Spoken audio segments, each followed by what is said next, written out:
Los Imprescindibles, el podcast con sabor en Vinilo FM.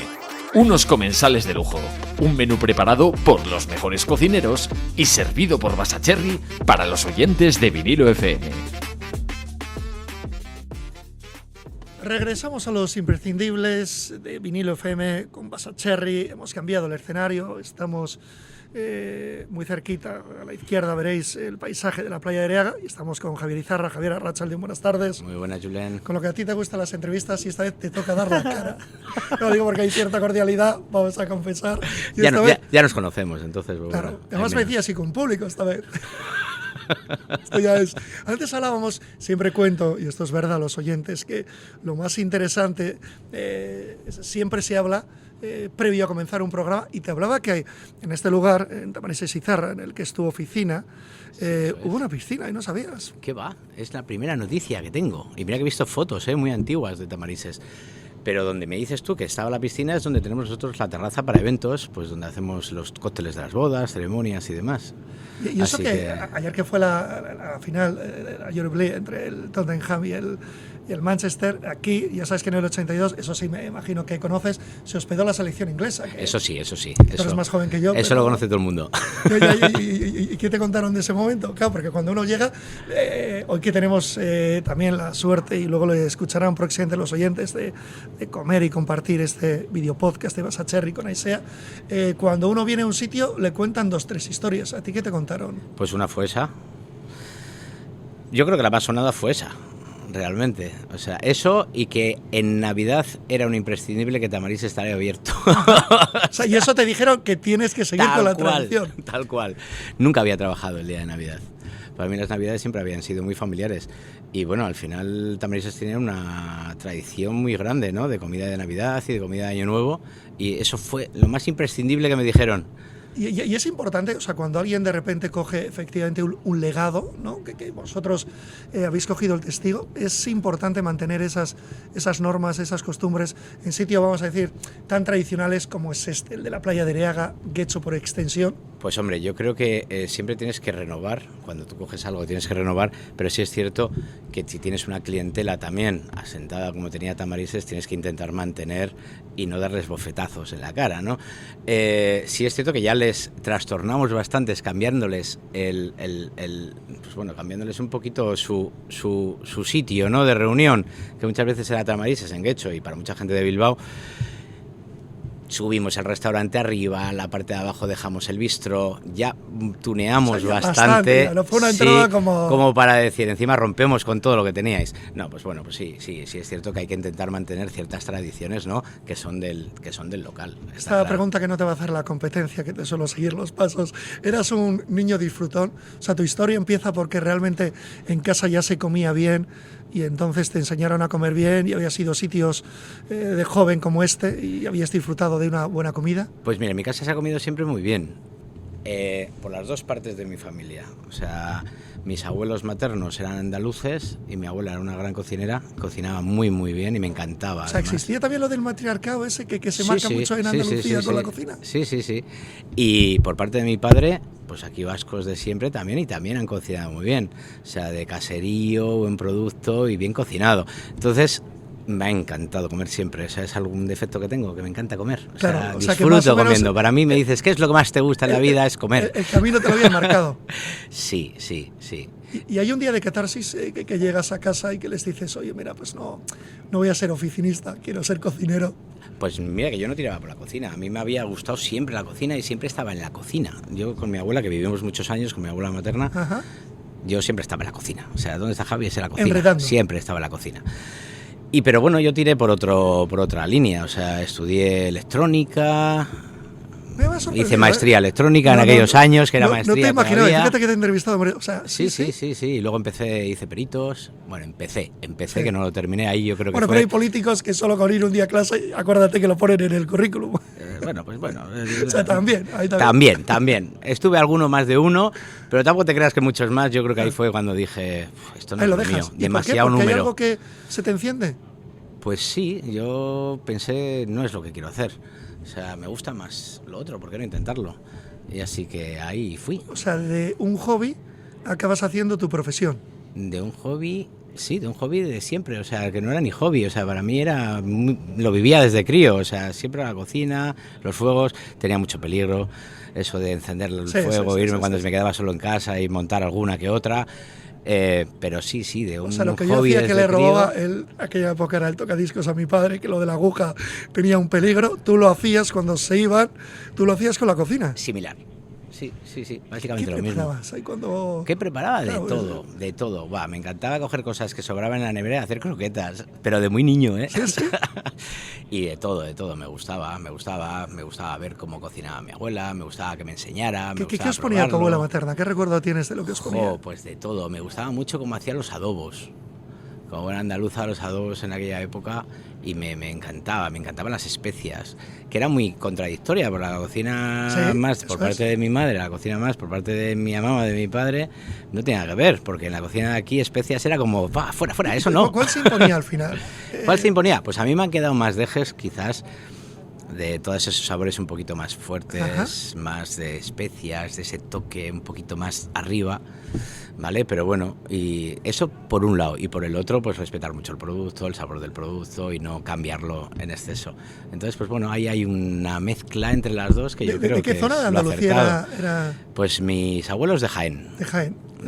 De Jaén, pero bueno, luego también hemos tenido mucha relación con Málaga, o sea que ahí hemos estado. Conozco porque tengo una buena amistad con Ricardo Pérez, donde hemos hecho también este podcast, porque bueno, ya empecé con, esto lo he contado alguna vez, empecé con su mujer en la radio y conocí a Ricardo también cuando empezaba a despuntar ahí en un hotel como cocinero y sé su historia, pero yo no sé quién te da la primera oportunidad, porque ahí está el quid de la cuestión, ¿no? En una profesión tan marcada como la que has elegido, alguien te tiene que dar una oportunidad. Sí, está claro, o sea, eso es importante. Pues mira, yo hice hostelería y según terminé, yo quería ya incorporarme al mundo laboral, pero no sabía cómo, o sea, estás como muy pez, ¿no? Estás perdido totalmente, sí, ¿no? Sí, como muy pez. Entonces, bueno, surgió el hecho de que me enteré de que Fernando Canales abría el Palacio Euskalduna, en aquel momento justo, y ahí que me presenté y pedí las prácticas. Y bueno, pues ahí que me cogieron de prácticas, estuve unos mesecitos con ellos y al terminar las prácticas pues tuve la suerte de quedarme trabajando con ellos. Es curioso porque sabes que Ricardo también pidió una oportunidad, no sé si sabías la historia, Fernando, sí. Y Fernando también le acogió. Sí, en el Goisoko Cavi creo claro, que claro, época, sí, ¿no? sí. De hecho le llama con diminutivo, ahora que no me escucha Ricardo, todavía Fernando se refiere a Ricardo de esa forma cariñosa. Y impone mucho que alguien que ya era un referente te dé una oportunidad. Es como, yo por ejemplo tuve la suerte de que mis maestros eran Iñaki Gabilondo, Isabel Tocino, que era una diputada, pues cuando te hablaba Iñaki Gabilondo y tal, pues al final uno se callaba. ¿Te impuso mucho en ese primer momento cuando Fernando Canales te abre? Hombre, pues yo creo que sí, claro, o sea, era una responsabilidad de la leche. Para ti, como primer experiencia laboral en un gran restaurante, ¿no? Con una apertura inminente, porque era justo cuando se abría, que venía del Goisoko Cavi con una estrella Michelin, uno de los cocineros jóvenes, tal, con primera estrella Michelin, pues bueno, sí, evidentemente que es una responsabilidad. Tú vas como una esponja, o sea, yo absorber todo. Pero ahí no se puede fallar. Claro, a ver, cuando empezamos fallamos todos. ¿Sí? Yo me acuerdo. Pero la gente no lo sabe el comensal, yo me acuerdo ¿no? de un día que estaba todavía de prácticas, me pidieron una tabla de quesos y yo que parto la tabla de quesos y siempre nos decían, pasadla un poquito por debajo de la salamandra, nada, o sea, un sí es no es, para que atempere un poquito el queso. Pues ahí que puse yo el queso y yo que me quedé ensimismado mirando otra cosa y ahí que el queso hizo meteduras de pata hacemos todos y es normal y es que aprendemos de esas meteduras. ¿Y en de aquella pata. época recuerdas algún plato que te imponía mucho y que igual es una tontería, pero estabas deseando que no te tocara? Dices, esto es más complicado de lo que parece. No, la verdad es que no, los disfrutaba todos. O sea, en ese sentido he tenido la gran suerte en mi profesión de disfrutar. O sea, de no tener nunca un miedo, de no tener miedo, respeto y nervios muchos hasta el día de hoy. Ajá. O sea, porque ¿sigues teniendo el gusanillo cada vez que...? Sí, con cada servicio que tienes así un poco galopante de fines de semana, de un evento gordo, cosas así, o sea, eso a mí no se me quita. O sea, esa tranquilidad de decir, aunque sepas que lo tienes dominado, que todo sale bien, pero no se termina de quitar. Al final es como una obra de teatro, es como una función, ¿no? Cada vez que alguien abre un restaurante, vosotros pues tenéis la hora marcada, en Tamarises y Zarra, al final es una función también, ¿no? Es una función que tiene que salir. Mira, esta semana pasada, por contarte una anécdota, el sábado pasado teníamos 220, creo que era, para comer en diferentes eventos, porque era sábado de mayo, comuniones, teníamos unas bodas de oro, bueno, repartidos 250 personas casi, entre varios eventos. Pues a las 3:30, con todo el restaurante lleno, se nos fue la luz. Tuvimos un pequeño fallo. Dos apagones en nada, sí, pero esta vez fue solo nuestro, que nos falló el suministro. Y imagínate, 200 y pico comensales, a mitad de comer básicamente todos, algunos comenzando y sin luz. Alguno con el evento de su vida, porque cada vez que alguien celebra algo entiende que es el evento de su vida. Para él es el suyo. O sea, pues bueno, lo dimos. ¿Cómo lo hicimos? Sudando, ¿no? No sé cómo lo hicimos, pero lo hicimos. O sea, montaron hasta brasa en la terraza para poder tirar la carne. O sea, la verdad es que sudamos, lo hicimos. El domingo estábamos todos destrozados de la tensión que habíamos pasado. Pero la gente, y la mejor recompensa es, a pesar de lo que pasó, a pesar de que no había luz, de que no había aire acondicionado, hasta que nos regresó la luz, evidentemente, la gente decía, genial, chapó, o sea, hemos comido... Sí. O sea, la gente se va con muy bien, muy bien, a pesar de ello, o sea... ¿Es más desgaste emocional o físico el que realmente hay en una cocina, en una sala, en un restaurante, en un evento? O sea, si tuvieras que dar una charla, nosotros, que además hacemos ese programa, ¿no? Que hablamos de la salud mental, o sea, cuando luego desconectas y vas de vacaciones, ¿realmente tu trabajo exige más ese desgaste físico o mental? No me digas por igual. No, por igual no. Para mí... Te podría decir por igual, pero no es real. Para mí me es más desgaste mental que físico. O sea, depende de qué puesto estés, en la cocina también, ¿no? O en hostelería. Evidentemente no es lo mismo alguien que no tiene tanta responsabilidad y que se limita a hacer lo que más o menos le dicen que tiene que hacer, a alguien que tiene que intentar que todo el baile vaya perfecto. Entonces, la responsabilidad es distinta, el estrés es diferente también. Entonces yo, casualmente, en el puesto en el que estoy en este momento, que es pues intentando gestionar de la mejor forma posible Tamarises y Zarra, el mayor desgaste que tengo es el emocional. El emocional, sí, el emocional. Sí. Antes hacía referencia como Fernando Canales te da una oportunidad, ahora a ti te toca dar oportunidades. Yo entiendo que en una profesión como la vuestra, que también pienso lo mismo que la de periodista, el currículum vale, pero valen otros factores. ¿Tú qué sueles preguntar o qué sueles pedir cada vez que alguien comienza su trayectoria en Tamarises y Zarra? Lo primero es si le gusta, si lo vive. Esa es la primera pregunta que... Esa es la primera pregunta. ¿Por qué quieres trabajar con nosotros? ¿Por qué quieres el puesto? ¿Por qué quieres ser cocinero? Porque hay mucha gente que quiere ser cocinero, que sale de las escuelas queriendo ser cocinero, pero realmente cuando entra en una cocina y se mete en la vida real, dice, uff, salgo corriendo, esto no es para mí, yo quiero un sábado y un domingo libre, ¿no? O sea, me quiero ir con mis amigos. Entonces, la primera pregunta es, ¿te gusta lo que haces? ¿Lo vives? ¿Lo sientes? Y luego, la clave está en el primer día que le ves cocinar. El primer día. El primer día ya sabes... ¿En la entrevista no se hace ningún tipo de prueba? No, o sea, yo no hago. A ver, siempre hay un contrato y un contrato de prueba, evidentemente, y si no, pues nada.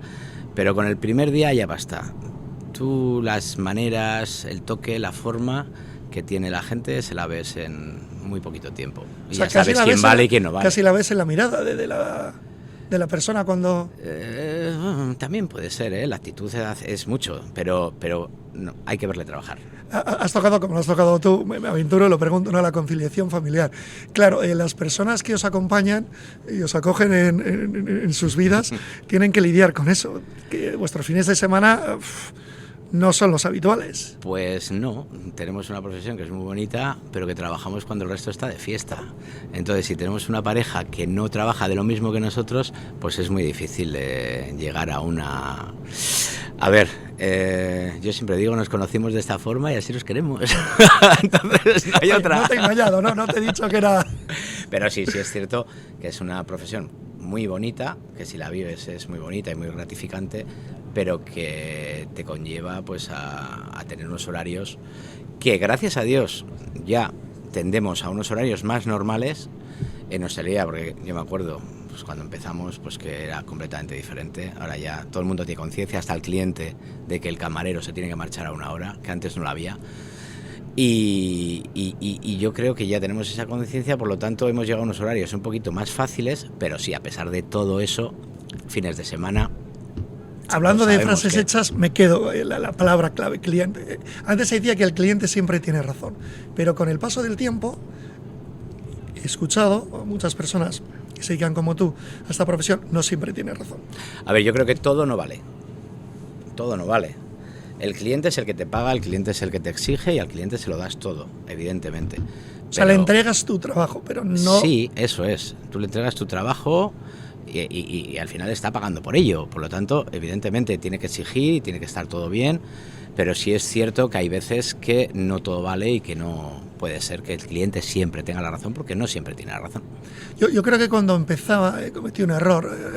Creo que le llegué a preguntar a su hija a los nervios, ¿no?, de entrevistar a alguien así como si realmente pensaba que es caro comer bien. Y la verdad es que no le gustó la pregunta. Claro, porque ese es otro debate.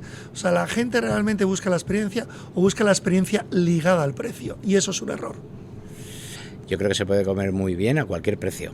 No te tienes que ir a restaurantes muy caros para comer bien. Puedes comer un menú del día extraordinario, muy baratito. Yo creo que cada cosa tiene su punto. O sea, comer bien, puedes comer bien en un menú del día y ese día es lo que quieres y es perfecto. Y otro día quieres una cosita un poquito más especial y vas a un sitio un poco más caro en el que vas a comer bien también, igual que en el menú del día, pero igual productos distintos, que claro, evidentemente no tienen el precio que tiene el producto que te van a poner en un menú del día. Pero ahora el mundo de la cocina, los propios cocineros han entrado en la televisión. Y de la televisión han entrado a las redes sociales porque hay generadores de contenidos. Y me da la sensación que todo se mueve muchas veces por el precio final. Y creo que es un error. Estoy contigo. Es un error. Es un error. Es un error, porque tú puedes venir a Tamarises, por ejemplo, y comerte un besugo que quizás es pues de los pescados más caros que tenemos en este momento porque está por las nubes, y vas a comer muy bien el besugo, pero te puedes comer, pues yo qué sé, una ensaladita de bacalao, por ejemplo, que es más económica, y vas a flipar igual que con el besugo, si te gusta, igual que te gusta el besugo. Claro. Ya está. No tienes por qué irte a lo más caro porque sea lo mejor. Y el tema de los vinos, me acuerdo una vez, haciendo también referencia a lo que me contó un amigo, me dijo, acabo de vender una botella, lo decía coloquial, claro, fuera de 500 euros. Y yo le pregunté, o sea, realmente si yo llego a apostar, o sea, realmente es el punto que diferencia una comida el elegir un vino de 500 euros o tampoco hace falta. Pero yo creo que eso va acorde de lo que el cliente quiera. Hay gente que le da mucha importancia a eso y yo voy con gente de trabajo, voy con amigos y quiero ofrecerles una botella de 500 euros por el mero hecho de que vale 500 euros o porque es un señor vino también, que por algo cuesta 500 euros. Y ellos es la forma que tienen de disfrutar esa comida y de agasajar a la gente que lleva. Pero ¿es necesario gastarte 500 euros para tomar un buen vino? No, evidentemente. Porque tendría que prevalecer el menú, ¿no? Si el menú es de 150 euros, estás escogiendo un vino de 500 euros. Lo hablo desde la ignorancia, pero al final a mí sí me es cierto sorprende. que a mí también me sorprende a veces que hay, cuando haces alguna factura, nos ha pasado que en vinos está muy superior que lo que es la comida. Y dices, joder, la leche. Y no todo el mundo entiende. A ver, a mí me gusta el vino, ¿eh? Sí. Pero... no sé, soy más vulgarcillo en eso. O sea, me gusta el buen vino, evidentemente. Si me das un vino rico, tío, qué bueno, ¿no? ¿Qué estamos tomando hoy? Que están viendo ahí nuestros oyentes hoy. Digo, previo a la comida que vamos a hacer con Basacherry en Tamarises y Zarra. Un chacolí estamos tomando ahora. Sí, yo creo que con el día que está así es lo mejor. Me da la sensación que de aquí hoy... Hace mucho tiempo la gente no consumía tanto chacolí, ahora es más habitual, ¿no? Se ve no sé si te da tiempo a tener otra vida y hacer la ronda del poteo con los amigos. Hemos mejorado, el chacolí es una barbaridad, ¿no? Y además cada vez se bebe más chacolí vizcaíno, porque antiguamente el que se bebía era el cubano. Y yo creo que el chacolí vizcaíno ha evolucionado de tal forma que ahora tenemos unos grandes chacolís. Antiguamente pues chacolí era un poco más duro, ¿no? Era más ácido, más... Tenemos ahora una gama de chacolís ahora impresionantes, por lo tanto se consume más chacolí, claro que sí. De hecho, yo creo que tienes un par de menús en la carta donde el maridaje forma parte de esa experiencia, ¿no? ¿Qué tipo de vino sueles poner en ese menú? Pues depende un poquito, depende qué menú sea. Uno de los que podemos maridar es el gastronómico, que es a elegir. Entonces eligen ellos los platos de la carta, 5 raciones, 5 medias raciones, más el postre. Dependiendo de qué platos pidan, pues elegimos los vinos. Y el que tenemos para la tradición o para el menú del chef, ahí sí los tenemos estipulados. Empezamos con un poquito de cava, chacolí. Una comida con cava es recomendable. No me digas que depende del plato, porque hay gente que es, ultra del cava. Uh-huh. Y hay gente que no lo entiende para toda una comida. Sin embargo... Yo creo que es cuestión de gustos, ¿no, Julen? No sé, bueno, tú eres el que cocinas, tú eres el que... A mí el vino blanco me gusta. El vino tinto me encanta. Y el cava, el champán, me gusta mucho también. Y hay veces que elijo un cava o un champán para comer, ¿por qué no? En la época en la que estuve trabajando en Madrid, se puso de moda, duraron medio año, restaurantes donde la carta solo contenía agua, diferentes tipos de agua. Y no caben de entenderlo tampoco. O sea, ¿vas a comer con agua? ¿Qué sentido tiene? A ver, yo creo que son modas, ¿no? Son modas, pero modas que llegan y que se van rápido, ¿no? O sea, pero vas a coger una botella de agua a 50 euros. O sea, tienes aguas carísimas, Sí, ¿no? Sí, tienes aguas carísimas, pero... ¿Y las has probado? He probado alguna que otra, pero no... Pero si es que el agua es agua, no sé. Te vas triste a casa, A ¿no? mí me encanta el agua de Bilbao, de Guecho. El agua que tenemos aquí en el País Vasco es maravillosa, de grifo, o sea que... Tengo dos preguntas complicadas. Una, lógicamente, es los premios.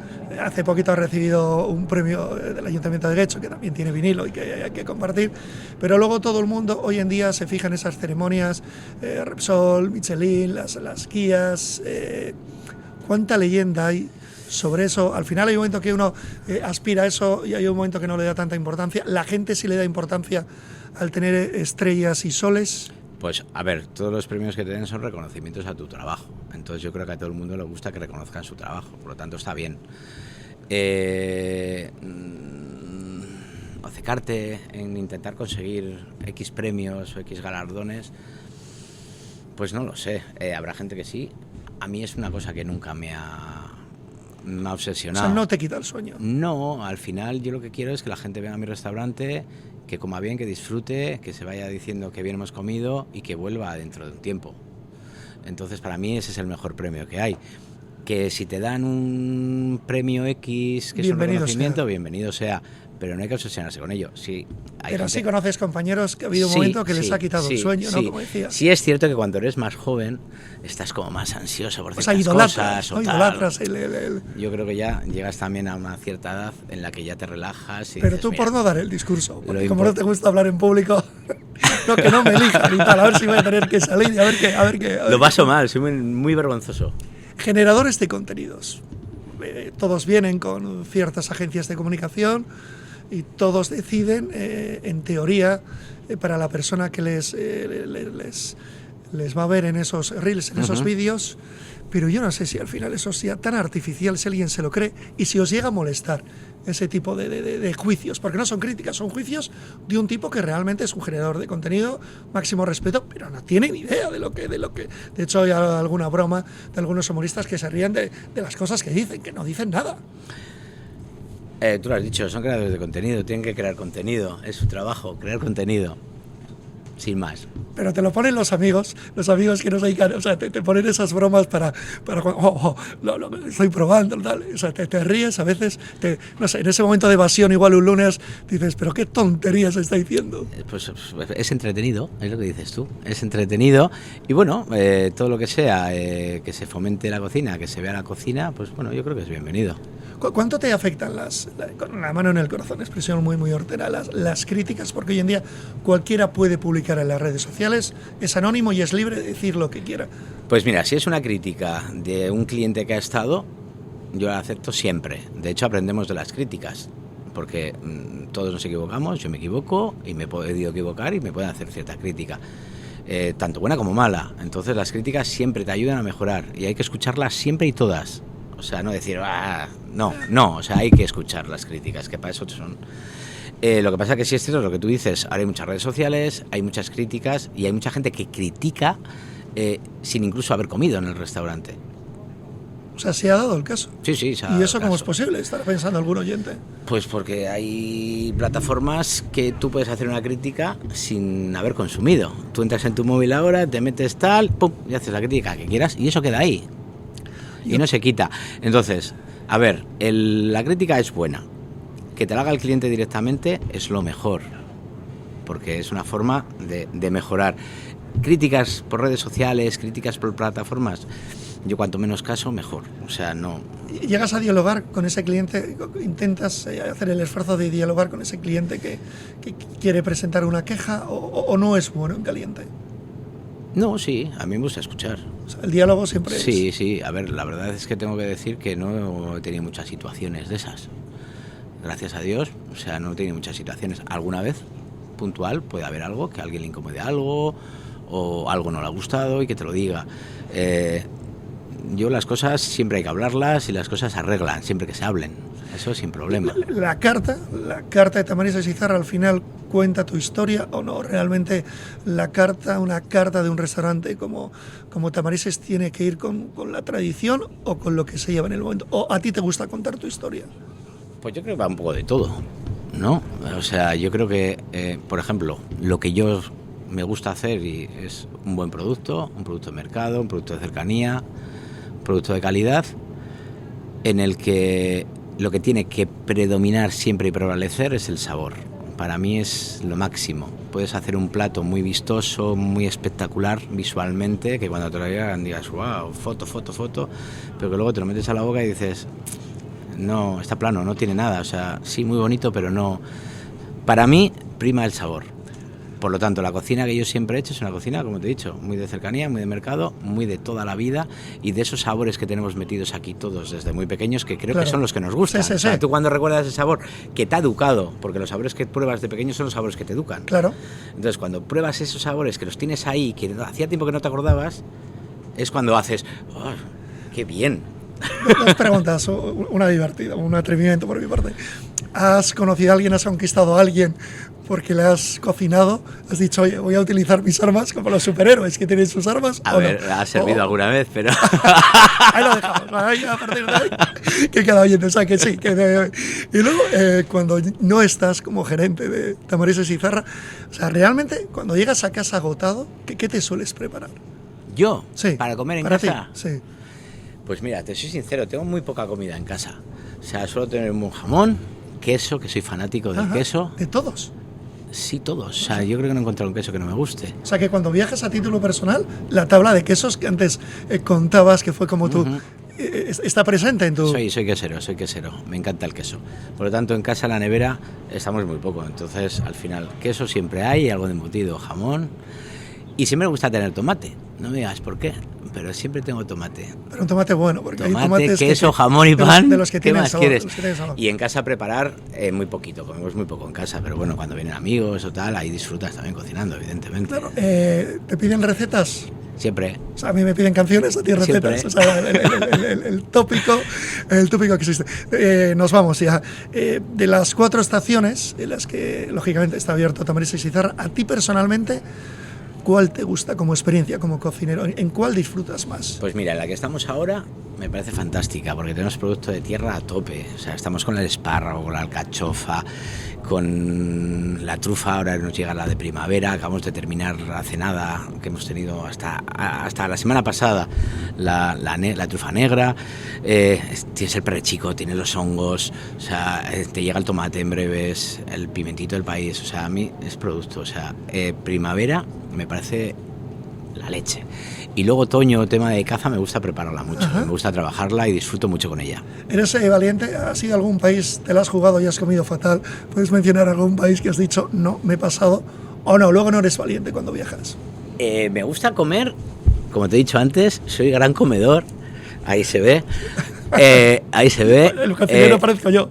Pero me adapto mogollón cuando ¿Sí? viajo fuera y de hecho es que disfruto y me gusta. O sea, pero sí arriesgas. O sea, ya sí, que sí, estás... sí. O sea, sí, hace poquito estuvimos en Tailandia y siempre nos decían, no comáis en los puestos de calle. ¿Cómo que no? Pues sí es lo mejor. el primero, ¿no? Tú el primero. Oye, pues si luego te sienta mal, pues ya arreglarás de otra forma.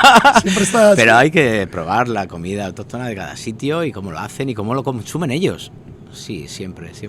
Bueno, Javier, hoy vas a Cherry, ¿no?